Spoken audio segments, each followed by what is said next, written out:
Good morning বন্ধুরা, Shivraj family ব্লগে সকলকে স্বাগত জানিয়ে একটা ছোট্ট ব্লগ শেয়ার করছি। আই হোপ সকলের ভালো লাগবে। সকালবেলা উঠেই প্রথমে গেটের চাবি খুলে গেটটা ধুয়ে দেওয়া হয়, মানে গেটের নিচেটা জল দিয়ে ধুয়ে দেওয়া হয়। তারপরে টুকটাক যা কাজ থাকে করে নিই। আর এখন দেখো এই যে যেমন ফুল ধরেছে গাছগুলোতে, টগর ফুলের গাছ, কত সুন্দর লাগছে। আর আমাদের বাড়িতে ঠাকুর আছে, এই ফুল নিয়েই পূজা হয়। বন্ধুরা, তোমরা সবাই কেমন আছো? আশা রাখছি সকলে ভালো আছো, সুস্থ আছো। এই দেখো, এই ফুলের আকৃতিটা একটু ছোট ছোট হলেও অনেক ফুল হয়। আর আমাদের বাড়িতে বিভিন্ন ধরনের ফুলের গাছ আছে, আবার বড় গাছও আছে। আর আমি একটু ছবি শ্যুট করে নিচ্ছি। আর জ্যোৎস্নাও আছে, ও ওইদিকে অন্য কাজ করছে। আর দেখো কেমন রোদ্দুর পড়েছে, আর কি ভালো লাগছে, চকচক করছে সবুজ পাতা। আর বন্ধুরা, এখন একটু বেশ সকালবেলা উঠলে না একটু শীত শীত লাগে সামান্য, তারপরে কিছু পরে আবার ঠিক হয়ে যায়। আবার মাঝে মধ্যে ফ্যানও চালাতে হচ্ছে।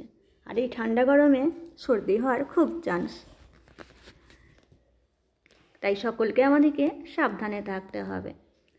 তো চলো, এরপর চা হবে, আর তারপর চা খাওয়া হবে। এই দেখো, এই যে গাছটা দেখছো না, এই গাছটার পাতাগুলো কত সুন্দর, একদম ডিপ খয়েরি, তার সঙ্গে হালকা গোলাপি গোলাপি ভাব। অপূর্ব লাগছে, তাই না? কি ভালো লাগে দেখতে। এইটা হচ্ছে নয়নতারা গাছ, নয়নতারা ফুলও ধরেছে। আর জবা গাছও আছে, অন্য দিন দেখাবো। তা চলো এবার চা বসাই। ও চা বসিয়ে দিয়েছো? জ্যোৎস্না চা বসিয়ে দিয়েছে। তা চা হোক, আমি তাহলে ভালো করে ডাইনিংটা ঝাঁট দিয়ে নিই, তারপর একসাথে বসে চা খাবো। তা দেখো, ভালো করে চেয়ারগুলো সরিয়ে সরিয়ে আর ঝাঁটটা দিয়ে নিচ্ছি। কারণ সকালবেলা ঝাঁটটা দিয়ে পরিষ্কার করে নেওয়ার পর তারপর বসে চা খেতে ভীষণ ভালো লাগে। আর একসাথে বসে আমরা চা খাই গল্প করতে করতে। আর সবাই মিলে এক এক রকমের কথা বললে মনটা বেশ ভালো লাগে। যে যার মনের মতন সবাই আমরা কথা বলি, মনের ভাব বিনিময় করি, গল্প করি বিভিন্ন ধরনের। আর গল্পর পর আবার যে যার আবার নতুন নতুন কাজ করি, তখন মনে ভীষণ এনার্জি আসে, ভীষণ ভালো লাগে। আর একসাথে বসে খাওয়া দাওয়া করলে তো মনে ভীষণ আনন্দ হয়। আমি আবার একা একা খেতেও পারি না। তো যাই হোক, দেখো এই ঝাঁট দিচ্ছি, কত ধুলো দেখছো, প্রচুর ধুলো। যতবার ঝাঁট দেবো ঠিক কোথা থেকে এত ধুলো এসে যায় না, কি বলবো বন্ধুরা। এই দেখো কত ধুলো, কত ধুলো। চলো ঠিক আছে, আমার ঝাঁট দেওয়া হলো। এরপর এখানটা পরিষ্কার করে নিয়ে একসাথে বসে চা খেলাম। তারপর স্নান টান সেরে নিয়ে জ্যোৎস্না গেছে ঠাকুর মন্দিরে। ও ঠাকুর মন্দিরটা ধুয়ে মুছে ফুল তুলে আসবে, আর আমি এখানে রান্নাটা বসিয়ে দিলাম। ততক্ষণে আমিও স্নান করে নিয়েছি, নিয়ে ঠাকুর প্রণাম করে চলে এসেছি। ভাত বসিয়ে দিলাম আর দুটো আলু সিদ্ধ করতে দিয়ে দিলাম। চলো আনাজ কুটে নিই।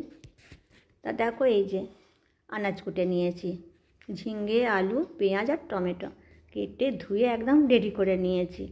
এরপর রান্নাটা বসাবো। আর কিছু মাছ পাওয়া গেছে, চুনো মাছ, তা সেগুলো বাছা ধোয়া করে রেডি হয়ে গেছে। এই দেখো ভাজা হচ্ছে। আর দেখো দু জায়ে মিলে আমরা আমি একটা করে নিয়েছি। দু জায়ে মিলেমিশে কাজ করার আনন্দটাই আলাদা। আচ্ছা, কী গো, তোমার ঠাকুর ঘর হলো? তাও ঠাকুর ঘর করে ফিরলো। হয়েছে তোমার ঠাকুর ঘর? চলো এবার টিফিন করব আমরা একসাথে। জ্যোৎস্না আসেনি বলে আমিও এখন খাইনি, ও এসে গেছে, এবার আমরা একসাথে টিফিন করব। তা বন্ধুরা, তোমাদের কেমন লাগলো আমার ভিডিও অবশ্যই কমেন্ট করে জানিও। ভালো লাগলে আমার চ্যানেলটি সাবস্ক্রাইব করে লাইক কমেন্ট শেয়ার করে পাশে থাকার জন্য অনুরোধ রইল।